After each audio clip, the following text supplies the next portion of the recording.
വിക്കിലീക്സിന്റെ വെളിപ്പെടുത്തൽ വന്നിട്ടുണ്ട്. താങ്കളുടെ മന്ത്രിസഭയിലിരിക്കുന്ന ഒരു മന്ത്രി മറ്റൊരു മന്ത്രിയെ പറ്റി പറഞ്ഞ കാര്യങ്ങൾ ഇപ്പോൾ പുറത്തു വന്നിട്ടുണ്ട്. വളച്ചു കിട്ടുന്നില്ല. കുഞ്ഞാലിക്കുട്ടിയെപ്പറ്റി MK മുനീർ പറഞ്ഞത് താങ്കളുടെ ശ്രദ്ധയിൽപ്പെട്ട് കാണുമല്ലോ. എൻ്റെ ശ്രദ്ധയിൽപ്പെട്ടു. എന്താണ് അതിനോടൊരു പ്രതികരണം? എന്താ പ്രതികരിക്കേണ്ടത്? അത് മുനീർ തന്നെ അതിന് മറുപടി പറഞ്ഞിട്ടുണ്ട്. പിന്നെ ഞാൻ പ്രതികരിക്കണോ? മുനീർ പറഞ്ഞിരിക്കുന്നത് അദ്ദേഹം അങ്ങനെ പറഞ്ഞിട്ടില്ല എന്നാണ്. പക്ഷെ വിക്കിലീക്സിൽ ഇത് വന്നപ്പോൾ ഈ രേഖകൾ CPIM-നെ വല്ലാതെ ദോഷം ചെയ്യുന്ന രേഖകളാണത്. CPIM പോലും പറഞ്ഞിരിക്കുന്നത് അവർ ഞങ്ങൾ പറഞ്ഞ എല്ലാ കാര്യങ്ങളും പറഞ്ഞിട്ടില്ല, പക്ഷേ ഞങ്ങൾ പറഞ്ഞ കാര്യങ്ങളാണ് പുറത്തു വന്നിരിക്കുന്നത് എന്ന്. MK മുനീർ നുണ പറയുകയാണ്. ആ നുണയുടെ സംരക്ഷണം MK മുനീറിന് ഗുണം ചെയ്യും. ഉമ്മൻചാണ്ടി അതിന്റെ ഗുണഭോക്താവാകേണ്ട കാര്യമുണ്ടോ? എനിക്ക് ഏതായാലും ഇതുപോലുള്ള വിവാദങ്ങളിലൊന്നും ഞാനൊരു കക്ഷിയാകത്തില്ല. വേണു എത്ര വിചാരിച്ചാലും ഞാൻ അതിനെക്കുറിച്ച് ഒന്നും പ്രതികരിക്കത്തുമില്ല. PK കുഞ്ഞാലിക്കുട്ടിക്ക് തീവ്രവാദ ബന്ധമുള്ളൊരു നേതാവാണെന്ന തോന്നൽ താങ്കൾക്കുണ്ടായിട്ടുണ്ടോ? ഇല്ല. ഈ പറയുന്ന പോലെ ലീഗിലെ ഒരു വിഭാഗത്തിന് തീവ്രവാദ ബന്ധം, അല്ലെങ്കിൽ കുഞ്ഞാലിക്കുട്ടി അവരെ സംരക്ഷിക്കുന്നു തുടങ്ങിയ ആക്ഷേപങ്ങൾ മുനീർ ഇപ്പോൾ പറയുകയും മുനീർ നിഷേധിക്കുകയും ചെയ്തപ്പോൾ തുറക്കുകയും അടയ്ക്കുകയും ചെയ്ത ഒരു അധ്യായമല്ല, മുന്നേ കേൾക്കുന്നതാണ്. ചില കാര്യങ്ങളൊന്ന് സൂചിപ്പിച്ചോളട്ടെ. ഇപ്പോൾ കാസർഗോഡ് വെടിവെപ്പിലേക്ക് നയിച്ച സാഹചര്യം, അവിടെയും ലീഗ് പ്രവർത്തകർക്കിടയിലേക്ക് NDF നുഴഞ്ഞു കയറി ഒരുപക്ഷെ കലാപം ഉണ്ടാക്കിയിട്ടുണ്ടാകാമെന്ന് MK മുനീർ പറയുകയുണ്ടായിട്ടുണ്ട്. അത്തരം നുഴഞ്ഞുകയറ്റങ്ങൾ ഉണ്ടായിട്ടുണ്ടാവാം, അതിന് ജാഗ്രത പാലിച്ചിട്ടുണ്ടെന്ന് ലീഗ് നേതൃത്വവും പറഞ്ഞിട്ടുണ്ട്. അങ്ങനെ വരുമ്പോൾ ലീഗ് NDF ബന്ധം ഏതോ ഒരളവിൽ സുഗമമായി പോകുന്നുണ്ട്. അത് സാമൂഹ്യ അരക്ഷിതാവസ്ഥയ്ക്ക് കാരണമാകുന്നുണ്ട്. താങ്കൾ ശ്രദ്ധിക്കേണ്ട വിഷയമാണത്. വേണു ശ്രദ്ധിച്ചാൽ മതി. കാസർഗോഡ് വെടിവെപ്പിന്റെ കാര്യത്തിലേക്ക് വരികയാണെങ്കിൽ നമുക്കറിയാം, പ്രതികളാക്കപ്പെട്ട ചില പോലീസ് ഉദ്യോഗസ്ഥർ അന്വേഷണ കമ്മീഷനോട് പറഞ്ഞ വിവരങ്ങൾ പ്രതികളാണെന്നതുകൊണ്ട് അവരെ രക്ഷിക്കാനുള്ള ശ്രമം നടത്തും.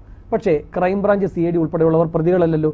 അവർ പറഞ്ഞിട്ടുണ്ട് ഇത്തരമൊരു ഗൂഢാലോചന ഉണ്ടായിട്ടുണ്ട്, അക്രമത്തിലേക്ക് പോകുന്ന തരത്തിലുള്ള ആസൂത്രണം അവിടെ നടന്നിട്ടുണ്ട് എന്ന്. അത് ഗൗരവത്തോടെ പരിഗണിക്കപ്പെടേണ്ടതല്ലേ? എവിടുന്ന് കിട്ടിയ റിപ്പോർട്ടായത്? Nisar commission report. എവിടെ? നിസാർ തന്നെ പറഞ്ഞിരിക്കുന്ന കാര്യമാണിത്. CBI CID ഉൾപ്പെടെയുള്ളവർ കാസർഗോഡ് അറിവില്ലായ്മ നടിക്കരുത്. മാർക്സിസ്റ്റ് പാർട്ടിയുടെ സ്ഥാനാർത്ഥിയായിട്ട് മത്സരിച്ചയാള്. ശരി, അങ്ങനെയെങ്കിൽ താങ്കളുടെ മന്ത്രിസഭ എന്തിനാണ് അദ്ദേഹത്തിന്റെ കാലാവധി നീട്ടിക്കൊടുത്തത് 6 മാസം? അല്ലെന്നേ, അതാണ്. ഇതൊക്കെ വിവാദങ്ങളാണ് നമുക്ക് ആവശ്യം. എന്റെ സംശയം, താങ്കൾ അധിപനായിരിക്കുന്ന ക്യാബിനറ്റ് എന്തിന് നിസാറിനെ 6 മാസം കൂടി കാലാവധി നീട്ടിക്കൊടുത്തു? എനിക്ക് വിവാദങ്ങളിൽ താല്പര്യമില്ല. നിങ്ങൾക്ക് വിവാദം മാത്രം മതി. നിസാറിന് എന്തുകൊണ്ട് കാലാവധി നീട്ടിക്കൊടുത്തു ശ്രീ ഉമ്മൻചാണ്ടി താങ്കളുടെ മന്ത്രിസഭ? എന്തിന് 6 മാസത്തേക്ക് നീട്ടിക്കൊടുത്തു കാലാവധി? ജുഡീഷ്യൽ കമ്മീഷൻ കാലാവധി. അവരുടെ റിപ്പോർട്ട് തരുന്നെങ്കിൽ തരട്ടെ എന്ന് വെച്ചു. റിപ്പോർട്ട് തരുന്നെങ്കിൽ തരട്ടെ എന്ന്. പക്ഷെ അതിന് മുന്നേ തന്നെ പിരിച്ചുവിട്ടു. ഇല്ലല്ല. അപ്പം അതിനകത്തപ്പം പിന്നെ രാഷ്ട്രീയമാണ് പിന്നെ നോക്കുന്നത്. എന്ത് ചെയ്യാൻ പറ്റും? ശ്രീ ഉമ്മൻചാണ്ടി, താങ്കൾ ഈ കാര്യം വളരെ അവ്യക്തതയോടെയാണ് മന്ത്രിസഭാ യോഗത്തിന് ശേഷം വിശദീകരിച്ചത്. എനിക്കൊരു റിപ്പോർട്ട് കിട്ടി, അതിന്റെ പേരിലാണ് നിസാർ കമ്മീഷനെ പിരിച്ചുവിടുന്നത്. ഒരു ജുഡീഷ്യൽ കമ്മീഷനെ പിരിച്ചുവിടാനായിട്ട് എവിടെ നിന്നുള്ള നിയമപരമായ റിപ്പോർട്ടാണ് താങ്കൾക്ക് കിട്ടിയത്? ഞാൻ അങ്ങനെ ഒന്നും പറഞ്ഞിട്ടില്ല. മന്ത്രിസഭാ യോഗ തീരുമാനങ്ങൾ വിശദീകരിച്ചുകൊണ്ട് എന്റെ ചാനലിലടക്കം അതുണ്ട്. നിങ്ങൾ അതുകൂടെ കാണിച്ചു കൊടുക്കുക. ശരി ശ്രീ ഉമ്മൻചാണ്ടി, അങ്ങനെയെങ്കിൽ നമുക്ക് ആ രേഖകൾ പരിശോധിക്കുന്നതിന് മുൻപ് താങ്കൾ തന്നെ ജീവനോടെ മുന്നിലിരിക്കുകയാണല്ലോ, എന്തുകൊണ്ട് നിസാർ കമ്മീഷനെ പിരിച്ചു? എനിക്ക് ഇതിൽ കൂടുതൽ പറയാനില്ല. നിസാർ കമ്മീഷനെ എന്തുകൊണ്ട് പിരിച്ചുവിട്ടു? ഞാൻ പറഞ്ഞല്ലോ, പറഞ്ഞ കാര്യമേ ഉള്ളൂ.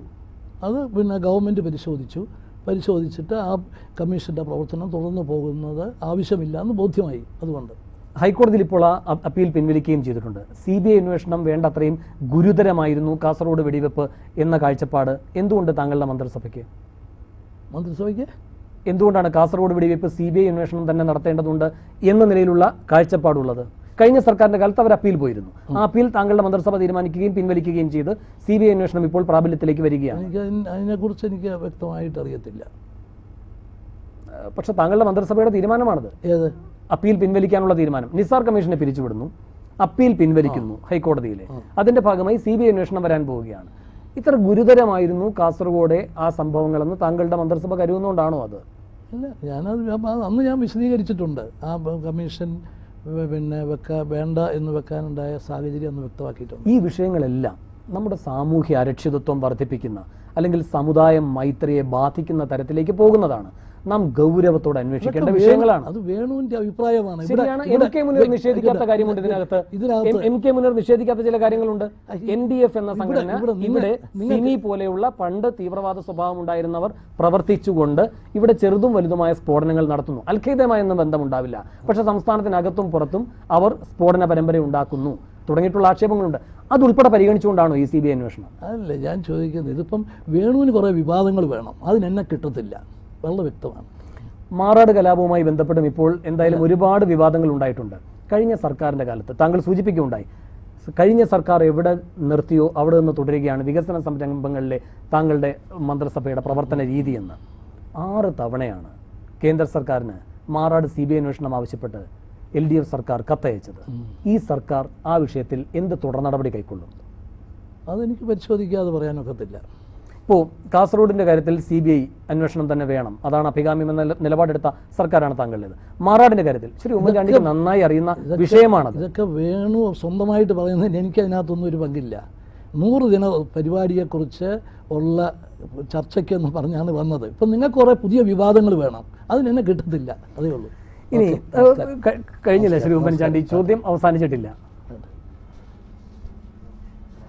ഈ അഭിമുഖം പൂർത്തിയാക്കാതെ മുഖ്യമന്ത്രി ഉമ്മൻചാണ്ടി അടുത്ത പരിപാടികളിലേക്ക് പോവുകയാണ്. വളരെ നന്ദി ശ്രീ ഉമ്മൻചാണ്ടി.